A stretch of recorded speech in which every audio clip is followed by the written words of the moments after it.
चलो सुनो, टॉपिक का नाम साइलेंट वर्ड।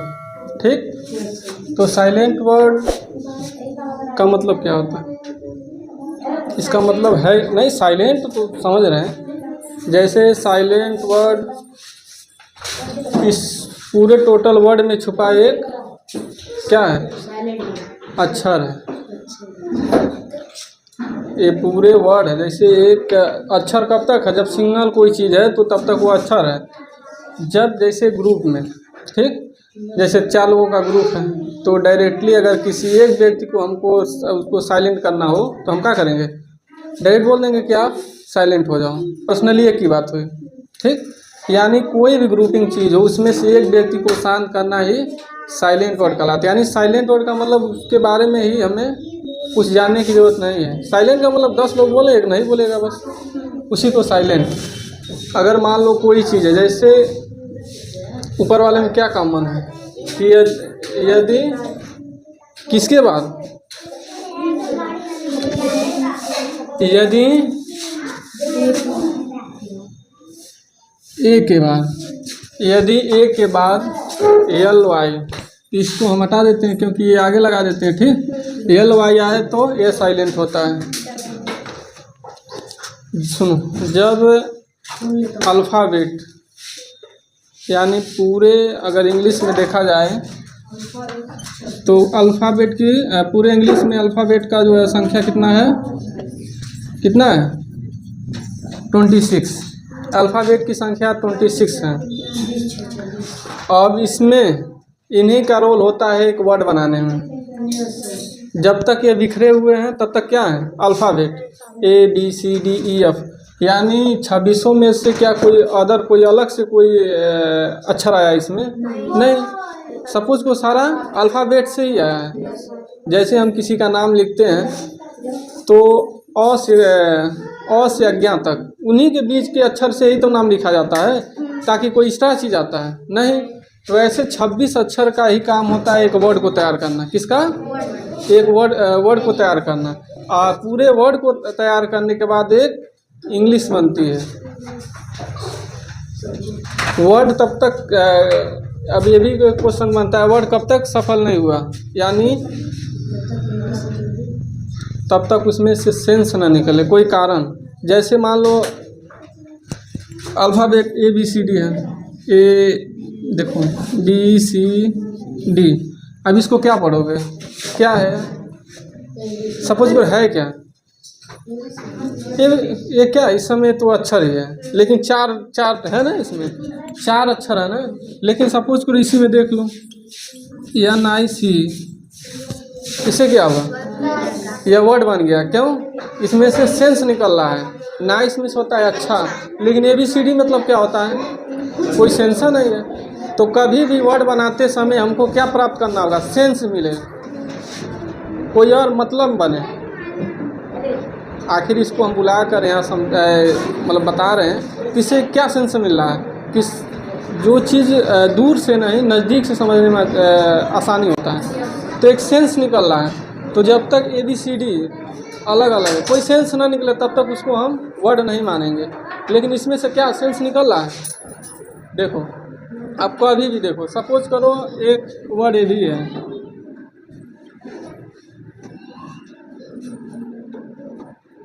ऐसे लिखा था फैमिली ना, कोई मतलब। तो हमें कुछ नहीं देखना है। सपोज करो स्टार्टिंग है, क्या है? स्टार्टिंग। अगर स्टार्टिंग में इतने से हमें बड़े बड़े वर्ड को हम पढ़ सकते हैं, तो सोचो अभी A to Z बाकी है, यानी A to Z silent word बाकी है। कहा जाता है किसी को सुनने के लिए 10 लोगों के बीच में, किसी को सुनने के लिए, एक को सुनने के लिए हमें 9 लोगों को साइलेंट करना होगा, ताकि एक की आवाज़ अच्छी से सुनाई दे सके। यही कारण है इसमें से ए को साइलेंट किया। अब एक आधार ये भी बनता है कि M के बाद U है, ठीक, L के बाद O है। देखो एक आधार मिला कि नहीं, कि अगर किसी अक्षर के बाद O आ जाए तो ज़रूरी नहीं है कि हम इसको लो ही लिखेंगे। चंद्र बिंदु भी लगा है, देखो जैसे इस पर लगा है, जैसे देखो है क्या। हाँ, अब इसको अगर इस आधार से पढ़ा जाए तो क्या पढ़ा जाएगा, कोने, यही ना पढ़ा जाएगा। लेकिन इसमें क्या हो रहा है, पहले बात ई लास्ट में आने के बाद साइलेंट होता है, चाहे कहीं भी आए। ये तो जब ई में जाओगे तब तुमको समझ में आएगा क्यों साइलेंट हुआ, ठीक। तो सपोज को देखो, अब कभी भी क्या दिया है तुम्हें, देखो इतना याद करने की कोई ज़रूरत नहीं, बस एक एक लाइन को याद अगर कर लोगे A to Z तो शायद इंग्लिश बहुत ही आसान हो जाएगा। जिस तरह से हमें पूरे क्वेश्चन को याद करने से अच्छा है कि हम एक एग्जाम्पल को याद कर लें, एक अच्छे एग्जाम्पल को याद कर लें। यही देखो, सपोज करो एक स्टूडेंट और टीचर में अंतर क्या है। तुम लोग अब क्या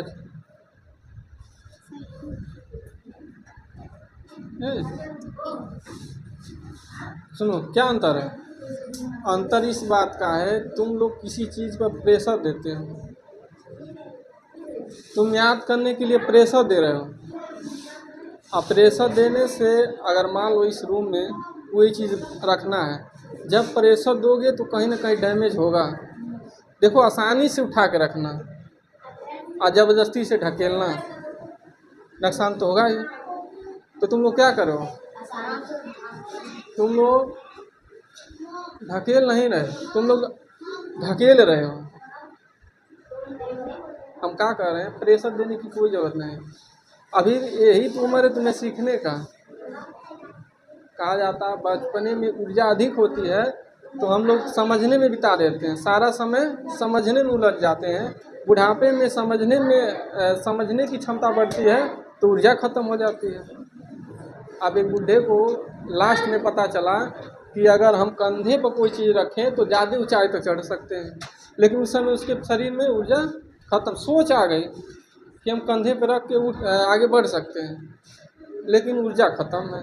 यही बच्चे में ऊर्जा है लेकिन सोच नहीं पा रहे हैं। सोचो तुम लोग की उम्र के कोई बच्चा है रस्सियों पर टहल दे रहा है, कोई सांप से उलझ जा रहा है, तो सबका अलग अलग अपने जानने की कोशिश। ठीक, ऊर्जा तो है लेकिन हम समझ नहीं पाए। प्रेशर मत देना, भले याद ना हो, प्रेस एक इक्वल में हवा की तरह याद करो, सब कुछ आसानी लग जाए। देखो ए के बाद अगर एल वाई आए तो ए साइलेंट, और उसको क्या लास्ट में इससे क्या क्या प्राप्त होगा, ए तो साइलेंट हो जा रहा है लेकिन उच्चारण में देख लो, अगर एल वाई आए तो ली पढ़ा जाएगा। ली बन गया कि नहीं। अगर कहीं भी लास्ट में एल वाई आए तो इसको क्या पढ़ोगे, ली। एक वर्ड से क्या मिला, ठीक, एक वर्ड से भी मिला कि एल वाई लास्ट में आए तो ली मिला। देखो कॉमन, देखो यहाँ भी कॉमन है, यहाँ भी कॉमन है, यहाँ भी कॉमन है, और यहाँ भी कॉमन है, और यहाँ भी कॉमन है। यानी इस एल वाई से हमें क्या प्राप्त हुआ कि कहीं भी लास्ट में एल वाई आए तो हमें ली पढ़ना है। ठीक, तो देखो दो चीज़ का, और ये साइलेंट हो जाना है। देखो मीजी क एली, क के बाद ए भी है ना, सी के बाद तो काली हो जाएगा, मीजू काली, लेकिन ऐसा नहीं, म्यूजिकली है तो ये साइलेंट हुआ लेकिन ली बना दिया। ऐसे देखो यम के बाद आए बी साइलेंट हो जाता है, यम के बाद कभी भी ऐसा नहीं। जैसे देखो कॉम, अब इसको क्या पड़ेगा, कॉम बा, ध्वनि निकलेगी लिए। देखो कॉम, बम, थम में संगठा, उसे टी से पहले आए बी साइलेंट रहता है, यानी टी से पहले कभी भी आए तो साइलेंट हो जाएगा।